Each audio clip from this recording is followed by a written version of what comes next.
favorite slasher movie, Mike? Well, I mean, my all-time favorite is Halloween, the original Halloween by John Great Carpenter. choice.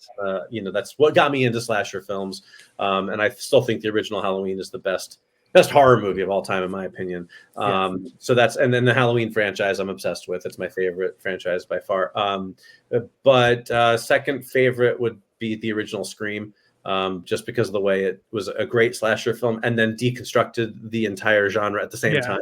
Like that's nothing. I'm not saying anything new here. Everyone knows that. That's why it's great. But I love it, and I rewatch it all the time. So great choices. Halloween is definitely one of my top 3 as well. Yeah, Johnny. I put Black Christmas up there, and Black Christmas, definitely. And I love First Nightmare on Elm Street is one of my favorites. Oh, that's a great one too. And I love My Bloody Valentine. There's so many good ones, so many really good ones. And and I love Scream too for like all the reasons you said as well. So great choices. Harry, you have a choice? I don't really like horror movies. Get out of here. I mean, because they make me angry, like they always run in the house instead of like running out of the house. Like they can help, get out, don't hide under a bed. And if you do, right, they always like cry out loud, like audibly, so they can be heard. Like, shut the hell up! They're in the house. They're gonna kill you. That's it. That I always have. I mean, like if they did the right thing, the movie wouldn't exist, right? So I mean, that's how I look at it. What's that movie with Liv Tyler? The Strangers. Oh my God! So that wasn't. I mean, I wouldn't call that a horror movie. That's more of like a psychological thriller. I don't know, but that was the scariest thing ever movie. Because slasher, I'd say. I mean, I don't know. I think there was like a sliver of like based on a true story or something like that. At the end of the movie, they said the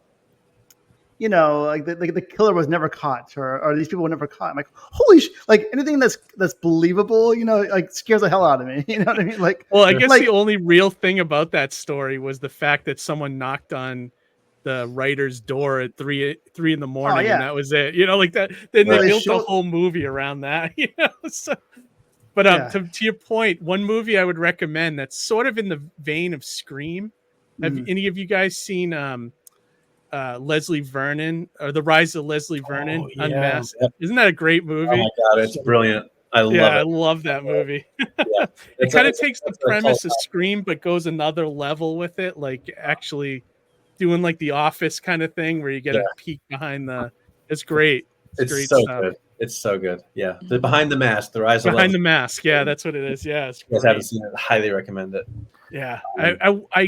I know they were trying to make a sequel, but I don't know whatever happened to Actually, it.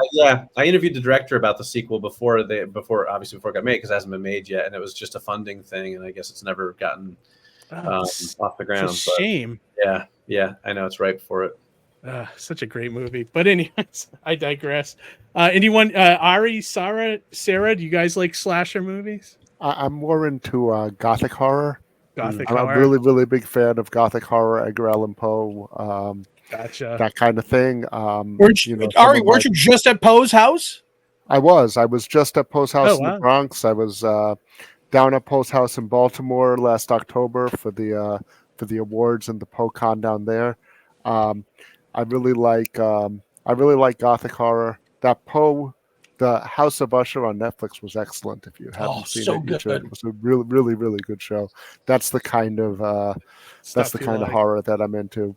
Harry, a lot of 19th century, books too. I find Gothic books to be. There's just something about, like in Dracula, the monster is never on stage, so to speak. Like Dracula's 600 pages long. You have maybe 50 to 60 pages where you actually see Count Dracula. Otherwise, you kind of hear about him. You read newspaper reports about what he did the next morning, and you try to piece it together. You see his abacus in the background, like him counting. Like, no. But what were you gonna say, Harry? No, I was reading your bio, Ara, and I saw all the Edgar Allan Poe awards you got and everything. So it reminded me, because I'm from Westford, Mass, and there's like a whole Edgar Allan Poe connection to Westford. I guess he dated a girl back then he dated like 3 girls around the same time, and he spent an extended visit in Westford during this time, and there's like a whole big commemorative rock, with his name and picture on it, and they had a whole big thing recently. So I don't know if you ever heard of the Westford connection to Edgar Allan, but I've not. I know there's a Providence connection, and he was all up and down the coast. There's museums with houses in New York and Baltimore, and we got around then.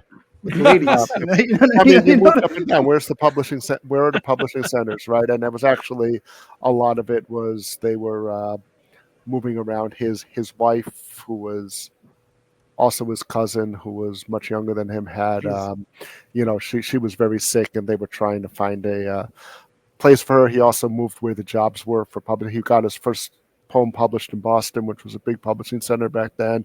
He was born in Baltimore. He moved down to Richmond to run a literary magazine there. He moved back up to New York. Then he moved from New York to the Bronx, which was basically like moving upstate back then, because it was all, farmland, because they were looking for better air. And then, so he moved around a lot. Yeah. He ended up dying back in Baltimore under mysterious circumstances. Interesting. Sarah, are you a horror fan at all? I like psychological horror. I like more than blood and guts. I'm not really a blood and guts person. like The Shining, is like an amazing, of course, classic movie. Although I do like American Horror Story, like the first versions, or the first ones earlier that they seasons. did. Yeah, the earlier seasons. So I just close my eyes when it gets too bloody. That's how I deal with it. Johnny, you had your hand up. Are you going to say something? No. I was just going to say, I'm thinking more psychological, like Silence of the Lambs, that's Hannibal, that kind of thing. Suspenseful mystery, just sort of like underlying subtext. That's all interesting to me. Yeah, that's good stuff. Go ahead, Mike. Just for the record, I'm actually not a huge fan of Blood and Guts. I know that seems counterintuitive. Because I like the films. Part of why I love the original Halloween is because it's not gory, and then it seemed then they went down the road of making them gorier and gorier, which I don't understand, because the original one wasn't, and it was a huge hit. So why do you need to change that formula? So with my book, it's got the requisite amount. There's a little bit, but it's all very tame. Like there's no like entrails spilling out, or like it's like a PG-13 slasher movie. Okay, that's fine. It's just the way I like it. Sometimes when I watch some of these movies and it just gets so like overdone, it's like, all right, I don't need to see all of that. You know what I mean? I do. I find all of it. I love it. Yeah. I could give or take it, but I agree with you, Mike. I think a lot of the ones we mentioned don't have a drop of blood. The original Texas Chainsaw Massacre. Yep. I don't think there's not much in Black Christmas either, or the original Halloween. I mean, I love the way they treat Michael Myers like the boogeyman, and that stuff's great. Like, Whatever happened to Dr. Loomis? Was it? I lost track. So what happened? I can tell you the entire history of Dr. Loomis. Yeah. Well, I just want to know about how he. Buckle up, everybody. Did he retire or what happened? Well, there was this thing called the. Depends on which cut of Halloween 6 you're watching. The producer talking about theatrical literal cut. So I'm just saying that might be a question for another episode. It's a long history. It's a long storied history, Harry. Yeah. Does he? All right, I'll He does not survive the franchise. Yeah. Okay. That's what I was getting at. I don't want to spoil it. Right. There was some good comments here. Amy said, "Harry, you're killing me." The Strangers is a horror film. It is pretty scary. She also said House of Usher was awesome gothic horror, which I agree with. And our pal Tony James is in the chat. Hey, Tony, what's up? Friday the 13th, Chapter 4 is a great horror movie. Atmospheric, minimal blood. Yeah, that's a good one. I like that one. Of course, it was not the final chapter. That's pretty tame, right? But very scary. Poltergeist is great. Poltergeist is really good. Traumatized by that movie as a child. Yeah, I watched it when I absolutely. was young, and I still to this day, because of that movie, I cannot do anything involving maggots. Like I can't even look at them. Why would you? Yeah, right. Right.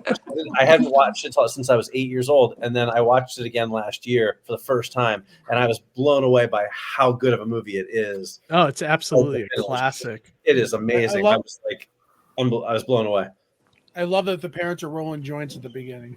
That's what Johnny remembers. I like Fright Night. That's a pretty good. Same thing. Fright Night, great movie. Yeah, I love that movie. Fright The Night. original, not the remake. Yeah. Welcome to Fright Fright Night. The way he says it. For real. For real. You know?